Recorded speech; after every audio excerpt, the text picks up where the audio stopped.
여러분 안녕하십니까? 라디오 전망대의 송유라입니다. 얼마 전에 우연히 SNS에서 현직 의사 손주의 교통사고 이야기를 들었습니다. 눈에 넣어도 안 아픈 손주가 교통사고를 당했으니 그 의사는 평소 알고 지내던 선후배 의사들에게 연락을 했답니다. 상황을 설명했고 돌아온 대답은 생사가 오가는 큰 부상이 아니기 때문에 오늘 응급실 진료도 수술도 어렵다였습니다. 그래서 밤새 이 의사가 직접 손주 상태를 돌봤다는 겁니다. 의사들은 일반 국민보다 낫겠지, 막연히 생각했던 의료 대란이 생각보다 심각한 상황입니다. 올 연말까지 의미 있는 결과를 도출하겠다고 큰소리쳤던 여야 의정협의체가 출범 20일 만에 좌초됐습니다. 의료계의 반발에도 협의체에 참여했던 대학의학회 등 의료계 단체도 협의체 논의에서 빠지겠다고 했는데요. 내년 의대 증원 논의부터 해결의 실마리를 풀지 못하면서 가느다란 희망의 줄도 이제는 끊어진 셈입니다. 어찌해야 할까요? 내년 의료 대란은 더 심각하게 현실로 다가올 텐데 말이죠. 이 대란을 해결할 수 있는 시계의 초침 소리는 점점 더 크게 들려오는데 국회는 여전히 정쟁 속에 귀를 막고 있습니다. 오늘 라디오 전망대가 준비한 소식입니다. 지역 소식들 뉴스 브리핑 통해 들어보고요. 털어보러 고정 소식까지 이어집니다. 잠시 후에 뵙죠.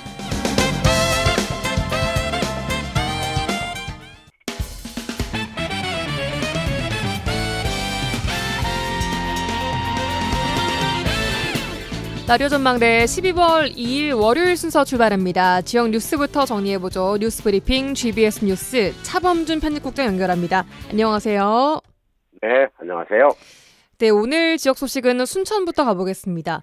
지난 2009년 순천시 황전면의 한 마을에서 막걸리를 나눠 마신 부녀자 2명이 사망하고 또 2명이 중상을 입은 이른바 청산가리 막걸리 사건의 피고인 2명이 구속된 지 15년 만에 재심 재판을 받게 됐다고요?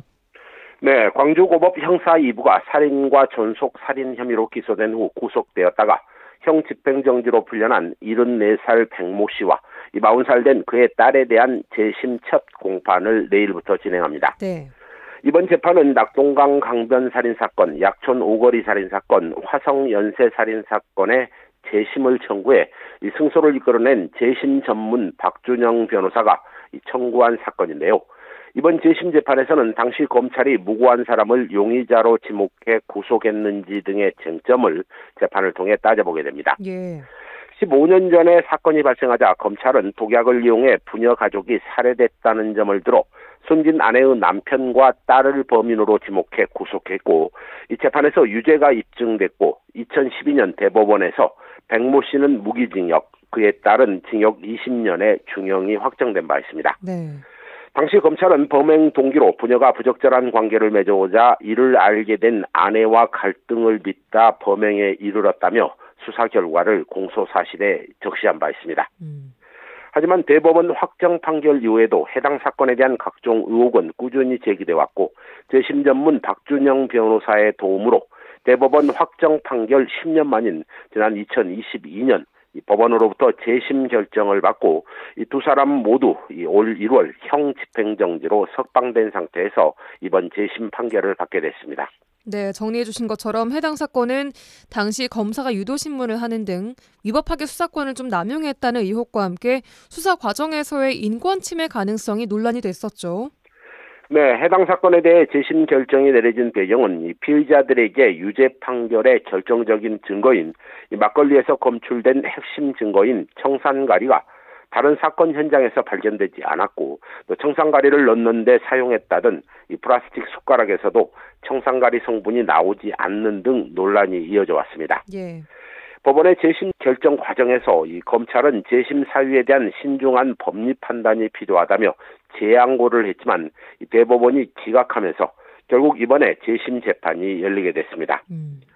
또 해당 사건의 재심 결정 과정에서 검찰의 당시 수사 방식을 두고서도 논란이 제기된 바 있습니다. 올해 초 한 방송에서는 부녀지간인 두 사람을 살인 혐의로 기소하는 수사 과정에서 이 초등학교를 중퇴해 이 글 읽기와 이 쓰기가 어눌한 이 아버지 백 씨의 진술서에 대해서 논란을 제기한 바 있습니다. 네. 또한 해당 사건을 조사하는 과정에서 담당 검사가 피의자를 대상으로 유도신문을 했다는 의혹과 또 지능장애가 있는 딸의 진술 능력 등에 대한 신빙성에 대한 의혹이 제기되면서 수사기관의 수사 관행에 대한 문제점이 지적되기도 했습니다. 재심 재판을 이끌어낸 박준영 변호사는 이번 재심을 통해 가족을 살해했다는 누명과 함께 범행 동기가 부녀 간의 치정으로 세상에 알려졌다면 억울함은 감히 상상조차 할 수 없다며 이번 재심 재판에서는 백씨 부녀가 허위 자백으로 진술을 번복한 당시의 상황과 또 당시 검찰의 위법 수사 실태에 대해 자세히 주장할 것이라며 재판에 임하는 각오를 밝히고 있습니다. 네, 만약 정말로 사법기관의 불합리한 수사 관행이 있었다면 이번 재심 재판을 통해서 좀 개선되는 계기가 되기를 바라보겠습니다. 다음은 광양 소식 듣겠습니다. 광양시 일부 부서에서 사업과 무관한 직원들에게 피복비를 지급하거나 또 규정을 어기고 피복비를 과다 지급한 사실이 적발되면서 지역 주민들로부터 비난이 나오고 있다고요? 네, 최근 광양시 감사실이 광양시청 부서를 대상으로 시설 부대비 집행 실태에 대한 특정 감사를 실시하고 홈페이지를 통해 그 결과를 공개했는데 시 일부 부서에서 규정을 어기고 예산을 집행한 사실이 드러났습니다. 예. 광양시 감사실은 시 본청과 사업소 등 관내 33개 부서를 대상으로 감사를 진행한 결과 시 일부 부서에서 현장 감독 공무원 외에 피복이 지급됐고 또 피복비의 과다 집행, 해당 공사와 무관한 여비 집행, 출장 여비의 지급 기준 미준수 등 모두 4건의 위반 사항이 확인됐다고 밝혔습니다. 네. 광양시는 시 감사실의 감사 결과를 근거로 해당 부서의 시정 2건, 주의 2건 등 총 4건의 행정조치와 함께 182만 4천 원을 환수 조치했다고 감사 결과를 발표했습니다. 예. 이번에 광양시 감사에서 지적된 부당한 예상 집행 사례로는 시설 부대비에서 피복비를 지급하는 경우 감독 공무원으로 명을 받은 자에게만 지급이 가능한데 담당 팀장이나 또 심지어 수습 직원에게도 피복비를 지급한 사례가 적발됐습니다. 이렇게 부당하게 피복비를 지출한 부서가 3곳에 이르렀고 총 107만 4천 원에 이른 것으로 확인됐습니다. 네, 그러니까 시 예산으로 공무원에게 피복비를 부당하게 진행한 것인데 특정 부서에서는 공무원에게 기준 단가를 초과하는 고가의 등산화까지 지급한 사례가 있었다고요? 네, 이 관련법에 따르면 감독 공무원의 피복비는 공사 기간과 이 구매 대상 품목의 내용 연수, 또 구매의 타당성, 가격의 적정성 등을 감안해 합리적으로 집행해야 되고 조달청에 의한 우선 구매나 또 고가의 등산용품은 구입을 금지하도록 되어 있습니다. 예. 이 같은 법에도 불구하고 광양시 5개 부서에서는 동일인에게 2개월 내에 2컬레의 안전화를 지급하는가 하면 피복비 지급 단가를 초과한 고가의 등산화를 구입한 것으로 드러났고 또 다른 부서에서는 시설 부대비를 여비로 집행할 때 지켜야 할 규정을 제대로 지키지 않은 것으로 드러났습니다. 이 규정에 따르면 공무원은 시설 공사와 직접적으로 관련이 있는 여비를 사용하거나 설 명절 대청소와 업무 관련 회의, 또 실무자 교육 참석 등에도 여비를 부적정하게 집행했고 일부 부서에서는 출장비를 부풀리는 사례도 함께 적발됐습니다. 이 밖에도 일부 공직자들은 4시간 미만의 출장에도 여비를 지급받거나 또 공용 차량을 이용했음에도 여비를 감행하지 않고 그대로 받았고 또 실제 출장일보다 과도한 일수를 산정해 출장비를 과다 지급받는 등 출장 여비 규정 관리에도 소홀했던 것으로 드러났습니다. 예. 광양시는 이번 감사와 관련해 이번 감사는 시설 부대비에 대해 처음으로 감사를 실시함으로써 예산의 부당 집행이나 관행적인 부조리, 또 청렴 취약 분야 등 상시 지적되어 온 사항을 근절하기 위해 감사가 진행됐다고 입장을 밝혔습니다. 네, 오늘 소식 여기까지 듣겠습니다. 뉴스브리핑 GBS 뉴스의 차범준 국장이었습니다. 수고하셨습니다. 네, 고맙습니다.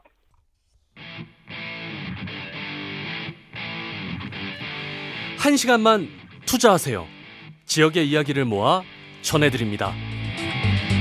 지역 시사는 역시 여수 MBC 송유라의 라디오 전망대. 라디오 전망대 본격 정치 시사 토크 털어불어 시작합니다. 더불어민주당 서동용 전 의원, 개혁신당의 천하람 원내대표 차례로 연결하겠습니다. 먼저 민주당 서동용 전 의원 연결합니다. 안녕하세요. 반갑습니다. 서동용입니다. 네, 반갑습니다. 한 주간 잘 보내셨나요? 예. 저는 계속 지역에 머물면서 그동안 고맙게 해주셨던 분들 만나 뵙고 있고요. 네. 주말에는 오랜만에 서울에서 모임이 있어서 모임 가지고 내려왔습니다. 네, 이제 연말 모임 하시느라 또 약간 바쁜 시기가 왔죠. 예. 12월이어서. 자, 남은 한 달도 잘 마무리를 해봐야 될 것 같습니다. 자, 정치권 이야기 바로 들어가 보겠습니다. 이재명 사법 리스크 이야기 해볼 텐데요. 지난주에 위증교사 1심 무죄 판결이 나오고 당내 비명계와 친명계의 분위기는 좀 어떻게 파악하고 계세요? 예. 선거법 위반 사건을 끝나고는 최민희 의원의 극단적 발언이 가장 큰 문제로 이해되고 대부분 제게 좀 충격을 받았던 말들이 있었고요. 그리고 나서 또 위증교사 사건 무죄가 선고되니까 민주당에서 사필 규정이다 이렇게 하면서 굉장히 반색하는 분위기 아니었습니까? 그런데 이제 저는 최민희 의원 발언에 대해서 제가 굉장히 좀 섬뜩하고 되게 좀 무섭다는 생각마저도 좀 들었어요. 어떤 부분에서요? 물론 이제 선거법 위반 사건 선고로 가뜩이나 민감해져 있는 상황이었다는 건 이해를 합니다. 예. 그리고 질문도 비명계 움직임이 활발해진다는데 어떻게 생각하느냐라고 하는 질문 자체가 상당히 감정을 자극할 수 있었다는 것도 인정을 하는데 네. 그렇다고 같은 당원이고요. 오랜 기간 함께 당활동, 국회활동을 해온 사람들을 향해서 죽인다는 극단적 발언을 아무렇지도 않게 쏟아내는 모습을 보고 섬뜩했어요.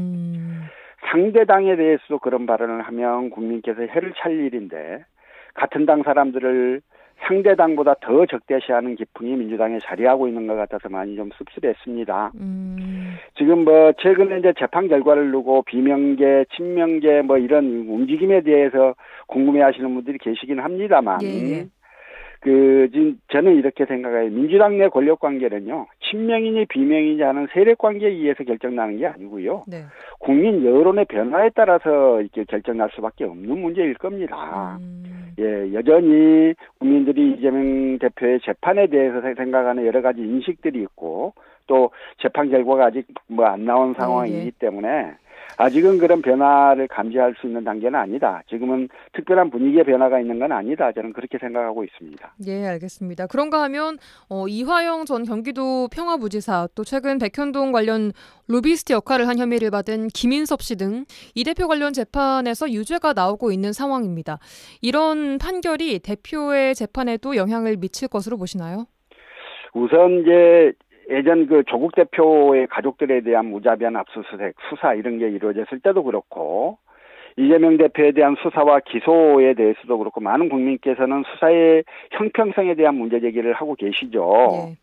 그럼 김건희는, 그럼 윤석열은 이런 질문들, 의문을 제기하고 계시는데 검찰이 이러한 의문들에 대해서 떳떳하게 답할 수 없는 상황이라고 생각합니다. 어쨌든 이재명 대표의 사법 리스크 상당 부분은 검찰의 무리한 수사와 기소에 기인한 것으로는 생각하는데요. 네. 문제는 어떻든 기소가 돼 있지 않습니까? 그리고 재판이 진행 중이지 않습니까? 네. 그렇다면 이제 기소가 된 이상은 이재명 대표의 운명이 판사 3명으로 구성된 재판부의 판단에 좌우되게 돼 있다는 점이거든요. 그래서 검찰의 과도한 수사와 기소에 대한 정치적 대응은 대응대로 하되 치밀하고 차분한 법리적 대응을 하는 게 무엇보다 중요하다고 생각해요. 기왕에 벌어지고 있는 재판에 대해서 재판 자체에 대해서 치밀하게 대응하는 것. 이게 지금 민주당과 이재명 대표가 해야 하는 일이 아닌가 싶습니다. 예, 알겠습니다. 자, 국민의힘 이야기로 가보겠습니다. 당원 게시판, 당계 논란이 확산되고 있는데 당내 계파 갈등으로 번지면서 진흙탕 양상을 보이고 있습니다. 한동훈 리더십의 부재다 혹은 일단 추경호 원내대표가 당분간 냉각기를 갖자 해서 일단락 되는 것처럼 보이기도 하고 이게 왔다 갔다 하는데 어떻게 보시나요? 예, 저는 결론부터 말씀드리면 왜 이러는지 저는 이해가 안 된다. 이런 생각에. 예. 지금 친윤 세력이 한동훈 대표를 공격해서 얻을 이익이 뭔가 그걸 모르겠거든요. 지금 세 번째 김건희 특검법에 대해서 윤석열 대통령이 거부권을 행사해서 그 국회에서 재표결이 이루어집니다. 친한계에서 몇몇만 이탈하면 가결될 상황이에요. 예. 이게 가결되면 윤석열 대통령의 지도력에 심각한 타격이 오고 야당은 이어서 최상병 특검법을 다시 발의하는 등 윤석열 대통령을 옥죄기 위해서 공세를 더욱 강화할 게 분명합니다. 이런 상황이기 때문에 윤석열 대통령을 추종하는 친윤계로서는 설령 한동훈 대표 가족이 그런 글을 올렸다 하더라도 덮고 무마해하고 한동훈 친한계를 달래야 할 텐데 뚜렷한 근거도 없고 한동훈 대표의 해명에도 불구하고 계속 공격을 하고 있는 거예요.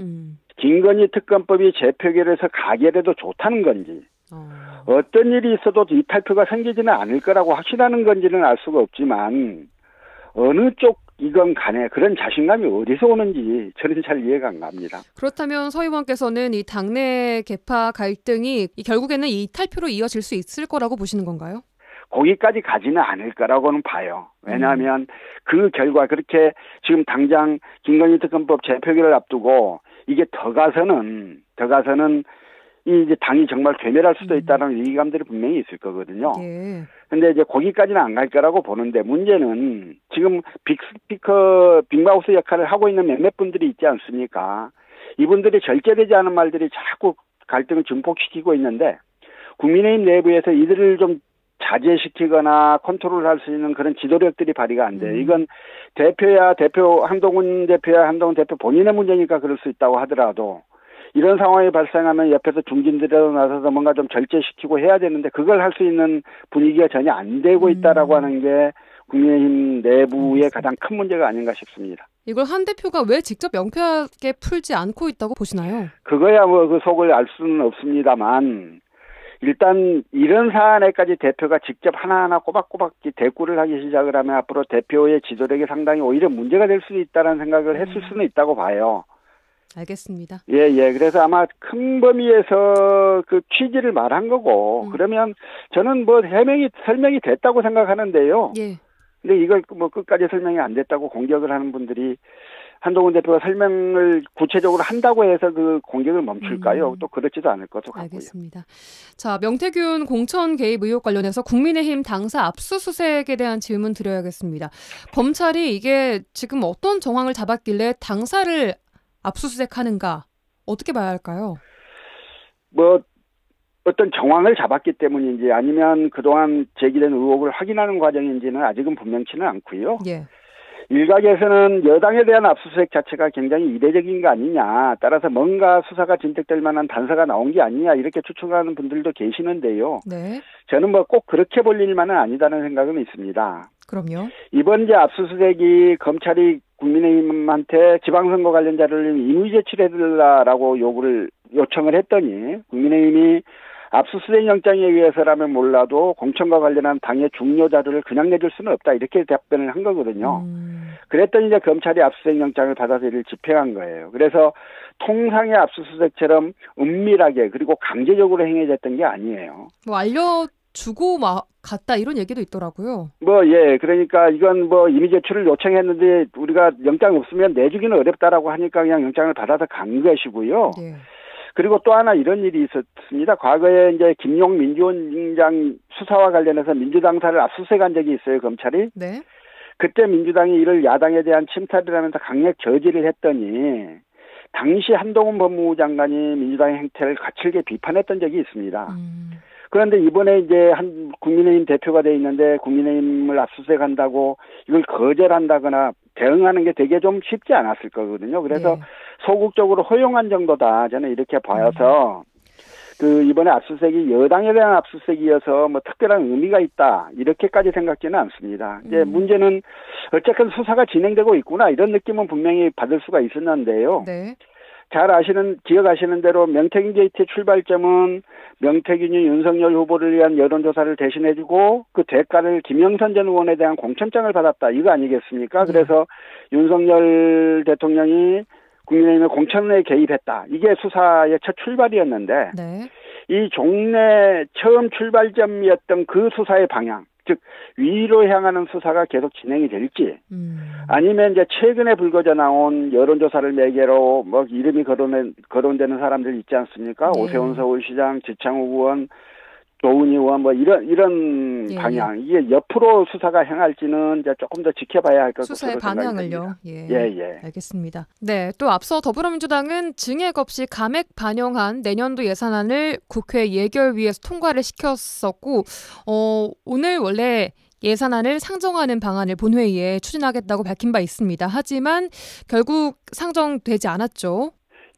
그 민주당의 의지는 상당히 강했던 걸로 보이는데요. 우원식 국회의장이 오늘 상정을 하지 않겠다고 하는 바람에 일단 미뤄졌고 네. 우원식 의장은 여야 간 합의가 필요하다. 그래서 10일까지 시간을 줄 테니 더 합의를 하라라고 이야기를 했습니다. 네네. 그래서 이제 당초하고는 좀 다른 분위기들이 형성이 된 거고요. 예. 그때까지 여야가 부지런히 좀 협상을 해야 할 겁니다. 당초 이제 정부에서 예산을 편성해서 넘어오면 국회에서 심의해서 감액하고 감액한 부분만큼 또 국회에서 요구하는 그 예산들을 좀 반영하는 방식, 그만큼 증액하는 방식으로 처리가 되는 것인데요. 예. 이번에는 이제 감액과 관련한 여러 가지 협상들이 잘 이루어지지 않으니까 민주당에서 민주당이 요구하는 감액안들을 쫙 감액을 시키고 예. 민주당이 요구하는 증액안은 포기를 하고 이번에 이렇게 처리를 좀 하고자 했던 것이거든요. 그런데 아마 지금까지 이제 한 번도 이런 선례가 없기 때문에 예. 이번에도 결국 좀 합의가 되지 않을까 하는 생각을 저는 가지고 있는 게 네. 무엇보다도 좀 증액이 필요한 예산들 중에 민주당의 정책 예산도 있겠지만 우리 호남권만 해도 사실 반드시 필요한 그러나 기재부에서 깎여서 예산에 반영되지 않았던 예산들이 많거든요. 예. 그러니까 이런 예산을 국회에서라도 반영하지 않으면 굉장히 큰 지역개발, 지역발전에 그 해가 좀 끼칠 수 있기 때문에 그런 지역 국회의원들의 요구도 있는 거거든요. 그래서 저는 어느 정도 그 밀고 당기기를 한 끝에 예. 결국은 어느 정도 선에서 좀 합의되지 않을까 이렇게 생각하고 있습니다. 10일까지 이게 합의안 도출될까요? 그러니까요. 우선 요구가 있어서 그럴 거예요. 그러니까 민주당으로서는 일정 정도 감액이 필요해요. 근데 그거는 감액은 정부가 동의하지 않으면 감액이 안 되는 거여서 감액에 대한 동의가 필요하고 또 정부 입장에서는 뭔가 좀 명분과 또 실질적으로 자신들이 일하는데 반드시 결실하는 예산의 범위가 있을 겁니다. 그래서 그런 부분들을 서로 내놓고 주고받기를 좀 해서 감액 규모를 조금 조정하고 예. 대신 또 그만큼 증액을 하는 방식으로 협의가 이루어지지 않을까 저는 그렇게 생각하고 있습니다. 예. 알겠습니다. 자, 지역 이슈 보겠습니다. 광양시가 수소를 주 에너지원으로 하는 수소 특화 도시로 지난해 지정돼서 2026년까지 추진이 될 예정입니다. 지금까지의 준비 상황은 어떻게 보고 계십니까? 광양시가 국토부가 주관하는 수소도시 조성사업이 확정된 것이 2022년이었어요. 예. 이게 총 사업비 400억이고 국비 200억이 투입되는 사업인데요. 그런데 작년에 포스코가 수소 공급을 할 수 없다, 해줄 수 없다 이렇게 밝히고 예. 생산된 수소의 주요 수요처로 여겼던 여수광양 항만공사마저 외면하면서 시작 단계부터 삐걱거리지 않았습니까? 예. 이제 이런 문제들이 생기면서 과연 광양시가 제대로 준비하고 이 사업들을 시작한 것인가에 대한 좀 비판도 있었고요. 네. 어쨌든 이제 사업 여건 변동이 발생을 했고 이에 따라서 광양시가 연구 용역을 다시 했고요. 네. 최근에 이제 수소도시 조성 사업의 수정 계획안을 발표를 했습니다. 당초는 수소 공급망 구축이 가장 큰 문제였는데 예산도 네. 가장 많이 들고 중심 사업이었던 건데 네. 이 수소 공급망 구축 사업은 포기를 했지요. 그리고 대신 광양시 내에 소규모 수소 생산 기지를 구축하겠다. 그래서 수소 공급을 직접 하겠다 이렇게 했고 종래 공동주택에 대해서도 수소 공급하던 거를 이번에는 이제 공동주택에 대해서는 제외하는 이런 사업 계획의 변동들을 좀 가져왔습니다. 예. 그런데 이렇게 수정된 계획이 실현 가능하고 또 수소도시 조성사업 본연의 목적을 달성할 만한 내용인지에 대해서는 좀 더 깊이 있는 검토가 필요하다고 생각해요. 특히 이제 광양시가 직접 수소 생산 시설을 만들겠다고 하는 거 아닙니까? 예. 이게 가능하고 또 지속 가능한 방식인지에 대해서는 좀 더 깊이 있는 논의와 토론들이 필요하지 않을까 하는 생각입니다. 예. 지금이라도 또박또박 하나하나 좀 챙겨가면서요. 네. 이 사업이 갖는 미래 지향성들을 잘 좀 감안해서 사업을 잘 추진해 주기를 바랍니다. 예, 알겠습니다. 오늘 말씀 여기까지 듣겠습니다. 더불어민주당 서동용 전 의원과 함께했습니다. 고맙습니다. 고맙습니다.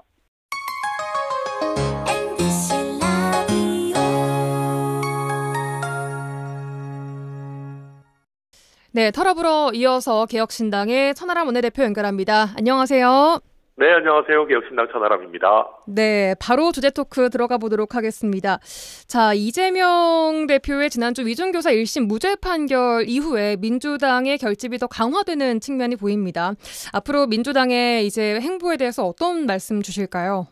네, 겉으로는 그렇겠죠. 그런데 이제 공직선거법 사건이 1심에서 집행유예형으로 상당히 강하게 유죄 판결이 나왔기 때문에 결국 해당 사건 리스크가 없어지지 않는 한에서는 다들 플랜 B를 고민할 수밖에 없습니다. 예. 실제로 물밑에서 플랜 B를 고민하고 있는 것으로 보이고요. 예. 지금 위증교사 사건은 그렇다 치더라도 예.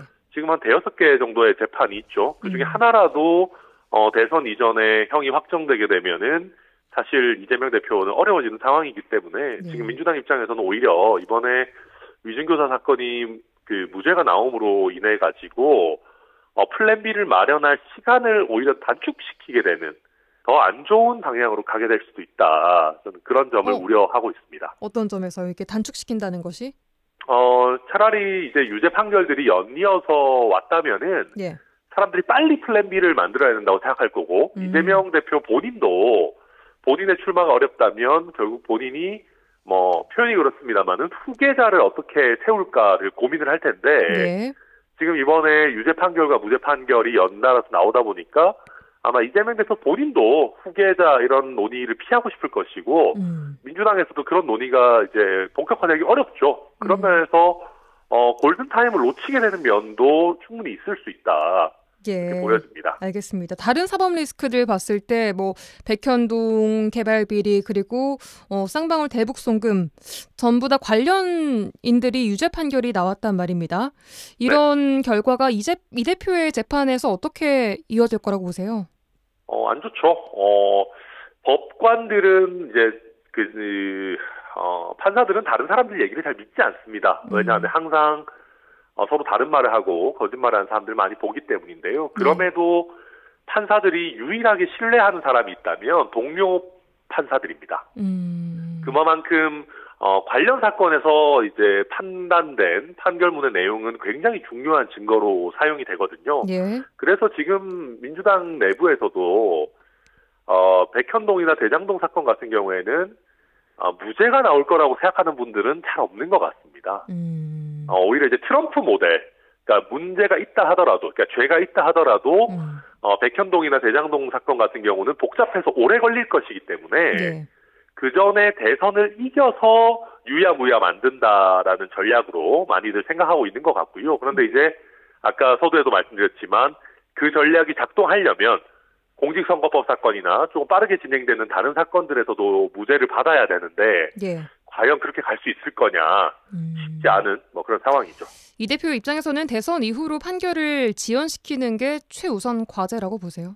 네, 왜냐하면 대장동, 백현동, 대북송금 같은 경우는 관련자들에 대해서 굉장히 엄벌이 나오고 있습니다. 예. 그렇다면 이런 프로젝트들 각각의 대장동, 백현동, 대북송금이 문제가 있다라는 거는 이제는 거의 이론이 존재하기 쉽지 않은 상황이고요. 다만 거기서 이재명 대표의 관여 범위에 대해서 이제 또 다투겠지만 이게 완전히 문제 없다라고 얘기하기는 쉽지 않은 상황으로 갈 겁니다. 왜냐하면 그때 이제 결재를 받은 자료들이 많이 남아있기 때문에 이재명 시장 입장에서 당시에 예. 그래서 결국은 이재명 대표 입장에서도 최대한 재판을 끌어가지고 대선에서 승리해서 대통령으로 재직 기간 중에는 법원의 재판을 멈추는 그런 형태로 대응할 가능성이 높다. 그렇게 예상이 됩니다. 알겠습니다.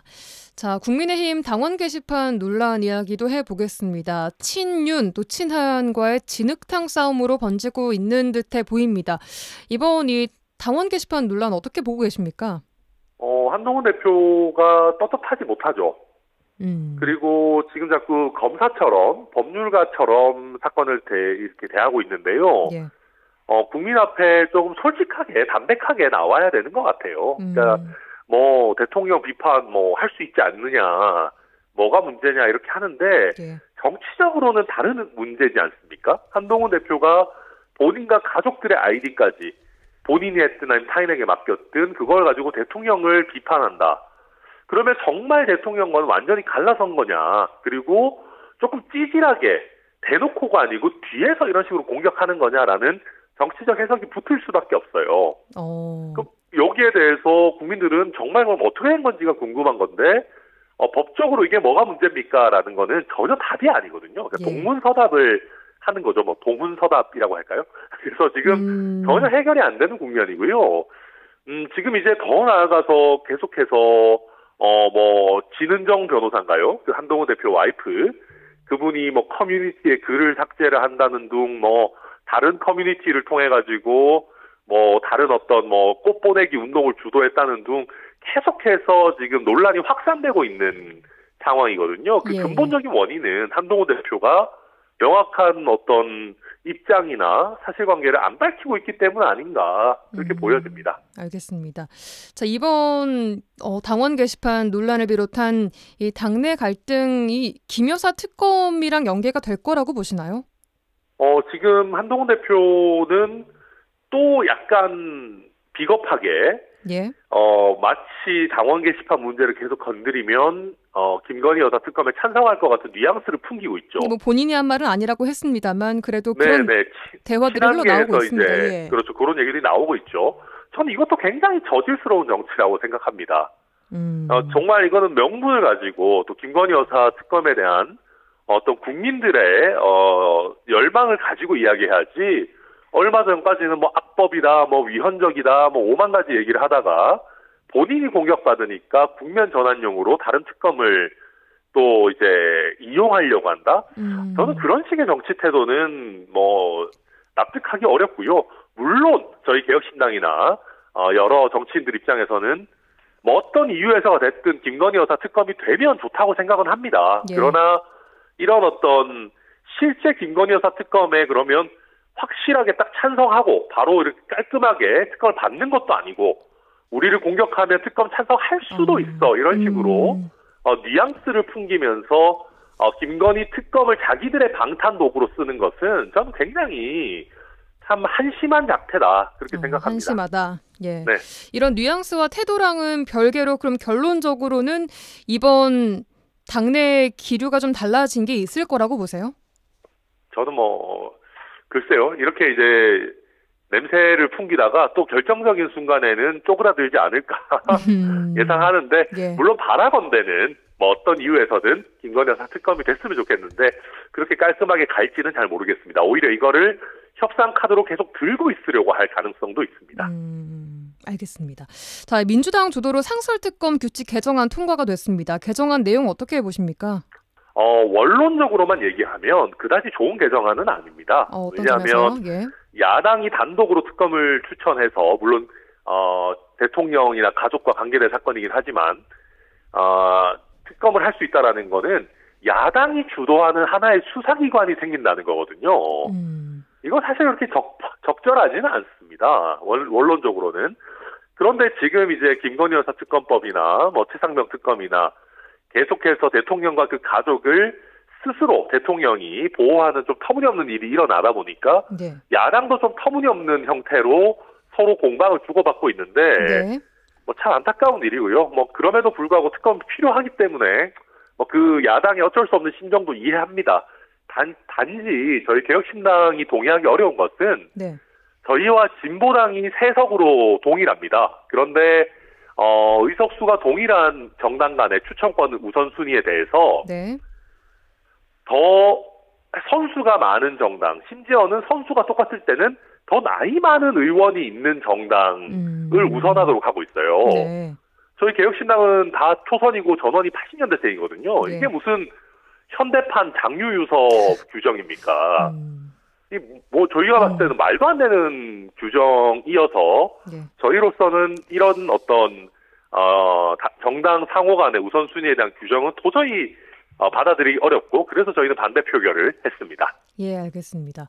이번 개정안 근데 김건희 특검법의 보완제로 보고 있는 만큼 국민의힘 내부가 조금 더 이런 걸로 약간 결속될 그럴 가능성은 또 없습니까? 어떻게 보세요? 그럴 수도 있습니다. 실제로 이제 국민의힘 내에서 김건희 여사 특검이 필요하다. 김건희 특검 찬성파들 입장에서도 그 얘기를 하기가 조금 어색해지는 면도 있죠. 왜냐하면 국민의힘 내에 친윤파, 뭐 강경파 이런 사람들은 야당이 원하면 상설특검 하라 그래라. 그러겠다고 규칙 다 개정한 거 아니냐라고 하게 되면 이제 김건희 특검을 찬성하는 사람들의 목소리가 좀 약해질 수 있어요. 또 그런 점도 우려가 되기는 합니다. 알겠습니다. 자, 지난 29일 민주당이 정부 원안에서 감액분만 반영한 예산안을 국회 예결위를 통과시켰습니다. 그래서 오늘 본회의에 상정하나 했더니 상정되지 않았습니다. 어떻게 보십니까? 정말 참 안타깝고요. 어쨌든 우원식 국회의장이 조금 더 시간을 가지고 여야 합의를 이끌어내려고 노력하는 것은 의미 있다고 생각합니다. 지금 대통령실 특활비, 수사기관의 특활비 문제가 없지는 않습니다. 그러나 이 문제를 가지고 전체 예산안에 대해서 여야 합의를 한 부분도 다 무효로 돌려버리고 야당 일방적으로 감액 예산을 통과시키겠다. 이거는 사실은 좀 안 맞는 일입니다. 그래서 적절한 수준에서 여야가 타협하는 것이 필요하고요. 예. 저도 조세 소위에서 세법 심사를 200건이 넘게 했지만은 200건 정도, 210건 정도 중에 188건은 여야 합의가 됐습니다. 예. 그런 부분은 통과를 시켜야 되는데 이건 역시나 여야 삿바 싸움 때문에 다 또 무위로 돌아가는 그런 불행한 일들이 있었거든요. 그래서 조금 더 대화하고 타협하는 자세가 나와야 이게 제대로 굴러갈 수 있을 거다 평가합니다. 알겠습니다. 자, 개혁신당이 최근에 의협과 전공의단체와 비공개 첫 간담회를 가졌습니다. 이 자리에서 어떤 논의가 나왔습니까? 우선 지금 이제 여야 의정이 사실 거의 붕괴가 됐죠. 붕괴가 됐고 의사단체들 같은 경우에는 대부분의 정치인들에 대해서 신뢰를 하지 않고 그나마 저희 개혁신당의 이주영 의원에 대해서는 이주영 의원이 물밑에서 여러 의사들 또 여러 이제 의료계 관계자들 만나왔기 때문에 신뢰가 있기 때문에 지금 정치권에 있는 논의 내용 또 의사들의 어떤 지금 상황에 대해서 얘기를 했고 또 특히 내년도 의과대학에 7,500명이 한 번에 이제 다시 교육을 받아야 되는 상황일 경우에 이게 정상적인 교육이 가능하겠느냐라는 우려를 서로 많이 주고받은 것으로 알고 있습니다. 네, 그래서 내년도 의대 정원 모집 중단을 요구하는 의료계와 또 개혁신당이 뜻을 같이 하고 있습니다. 이 증원 없이 전남 국립의대 신설은 어떻게 가능하다고 보세요? 우선 당장 내년도에 전남 2025년도 입시에서 전남의대 TO가 나오는 것은 아닙니다. 네, 26년부터죠. 네, 장기적인 과제이고 또 한 가지는 의료 대란이 지속하는 상황 속에서 우리 전라남도의 의과대학 신설 논의가 좀 탄력을 받기도 쉽지 않습니다. 우선 이것부터 좀 그렇죠. 잠잠자. 저도 전라남도에 의과대학이 없는 현실이 말도 안 되고 또 지금 순천대와 목포대 통합까지 이뤄냈기 때문에 당연히 의대 신설이 필요하다고 생각하지만 결국은 이 어떤 의료 대란 국면을 슬기롭게 해결하면서 또 추가적으로 의료 지금 공백 지역들에 대한 논의는 별개로 해나가야 되는 것이 맞다 판단하고 있습니다. 예, 알겠습니다. 오늘 말씀 여기까지 듣겠습니다. 개혁신당의 천하람 원내대표와 함께했습니다. 고맙습니다. 네, 감사합니다. 네, 한 주간 도정 소식 만나보는 시간입니다. 전라남도 대변인실 방준환 사무관 연결돼 있습니다. 안녕하세요. 예, 반갑습니다. 네, 첫 소식 바로 만나보겠습니다. 전남도가 도내 병원선과 분만 취약지 현장 점검에 나선 국무총리에게 이 개정 발의된 조세 특례 제한법 처리를 요청했다고요? 예, 그렇습니다. 그제 국무총리가 최일선에서 필수 의료를 지금 제공하고 있는 병원선과 또 광양시에서 유일하게 분만이 가능한 광양 미래여성의원을 잇따라 방문해서 의료진을 격려를 했습니다. 이 자리에서 김영록 전남지사는 도내 유인 도서 중에 의료시설이 전혀 없는 섬이 무려 60%를 차지하는데 이 병원선 운영과 임신 출산 환경 조성을 위해 분만 산부인과 운영이 필요하다는 이런 견해를 밝혔습니다. 특히 방금 말씀하셨다시피 전액 도비로 운영한 병원선 유류비를 석유류 부가가치세 면제 대상으로 포함해 현재 개정 발의되고 있는 조세 특례 제한법이 조속히 처리될 수 있도록 협조를 요청했고요. 또 섬주민 의료 접근을 돕기 위해서 의과 공중보건의 2인 배치와 닥터 헬기 운영이나 또 취약지 산부인과 지원, 공공산후조리원 설치 운영들도 곁들여 설명을 했습니다. 이에 대해 한덕수 총리는 정부에서도 병원선과 분만 산부인과가 계속 운영되도록 다양한 지원 방안을 관계부처와 마련하겠다 이런 약속을 했습니다. 예, 알겠습니다. 다음 소식입니다. 반가운 소식인데요. 전남도가 올 3, 4분기 합계 출산율을 보니까 1.05명을 기록했습니다. 이에 이어서 올 9월까지 누계 출산율이 전년 대비 2.4%가 증가해서 9년 만에 연말까지 출생아 수가 증가할 것으로 보고 있다면서요? 예, 그렇죠. 반가운 소식이죠. 전남 출생아 수가 6,185명으로 전년 대비해서 148명 정도가 증가를 했습니다. 네.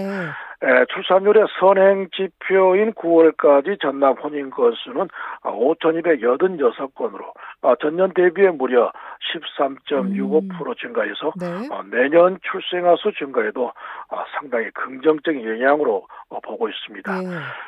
정부는 코로나19 팬데믹 이후 전국 혼인 건수 증가와 또 출생 혼인 지원 정책의 효과가 출생아 수 증가 영향을 미친 것으로 분석을 했는데요.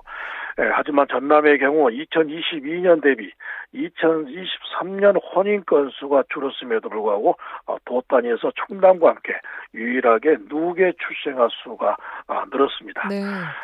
전남도 인구 대전환을 위해서 올해 인구 청년 이민국을 신설해 정책을 또 발표했고요. 내년에 2024년생부터 지급되는 전남도 출생 기본수당 신설 등 이 적극적인 출생 대책이 나름 효과를 낸 것으로 평가를 하고 있습니다. 예, 알겠습니다. 다음 소식 만나보겠습니다. 전남도가 행정안전부의 적극행정 경진대회에서 대통령상인 대상을 받았다고요? 숨은 재산을 발굴해서 예산을 절감하는 공이 컸죠. 전남도가 공유재산 특정 감사를 통해 누락 자산 8,208억 원을 발굴하고 방치된 지식재산권을 등록해 좋은 반응을 받았습니다. 예. 행정안전부는 전남도 우수 사례를 반영해 올해 공유재산 총조사를 하고 지식재산권 관리 시스템 개발과 또 불합리한 공유법 개정을 진행을 하고 있는데요. 이번 경진대회에서는 중앙과 지자체 또 공공기관에서 제출한 217건의 사례 중에 18건이 본선에 올라 대상을 받는 영예를 안았습니다. 예. 대상을 받은 전남도는 도와 22개 시군을 상대로 6개월간 진행한 실태조사에서 잘못된 집행이나 또 관행을 찾기보다 효율적 관리 방안을 제시하는 데 치중했습니다. 또 나주시는 연중 무휴로 아이들의 행복을 책임지는 혁신적인 케어가 우수상을 받았고요. 전남도의 전국 최초 1조랑 부족했다는 농업재해 인정도 이번에 장려상을 받았습니다. 전남도는 이번 적극 행정이 전국 모범 사례로 인정받아 앞으로 규제나 또 관행에 얽매이지 않고 창의적으로 일하는 공직문화 조성에 더 노력하기로 했습니다. 네, 알겠습니다. 다음 소식입니다. 전남도가 내년 상반기 예정된 정부의 분산에너지 특화지역 공모를 앞두고 이 분산에너지 특화지역 선점에 박차를 가하고 있다고요? 네, 맞습니다. 방금 말씀하신 분산에너지 하면 지역서 생산한 에너지를 그 지역에서 소비한다. 이런 개념으로 보면 되겠습니다. 네. 분산에너지가 도입이 되면 에너지를 인근 수요처에 바로 공급해 소비시킴으로써 전력시장의 효율성과 또 전력계통의 안전성을 높여 신재생에너지의 공급 여력을 높일 수가 있죠. 분산에너지 특화 지역으로 지정되면 전력 생산자와 소비자 간 전력의 직접 거래가 가능해져 지금 대한민국 제1호 분산에너지 특화 지역으로 지정받으려는 지자체와 기업이 물밑 경쟁이 치열한 상태죠. 전남은 풍부한 재생에너지 자원을 보유하고 있고요. 전력 자금률이 높아서 정부가 구상하는 분산에너지 특화 지역의 롤 모델이자 최적지로 지금 꼽히고 있습니다. 전남도는 내년 특화 지역 공모에 맞춰 전남의 가장 많은 분산에너지 특화 지역이 최종 선정될 수 있도록 준비에 저희들이 만전을 기하기로 했습니다. 네, 알겠습니다. 오늘은 여기까지 듣겠습니다. 전남도 대변인실 방준환 사무관과 함께했습니다. 수고하셨습니다. 고맙습니다. 여수 MBC 라디오 전망대 12월 2일 월요일에 준비한 내용은 여기까지입니다. 저는 내일 돌아오겠습니다. 구성 이선화, 연출 송유라였습니다. 고맙습니다.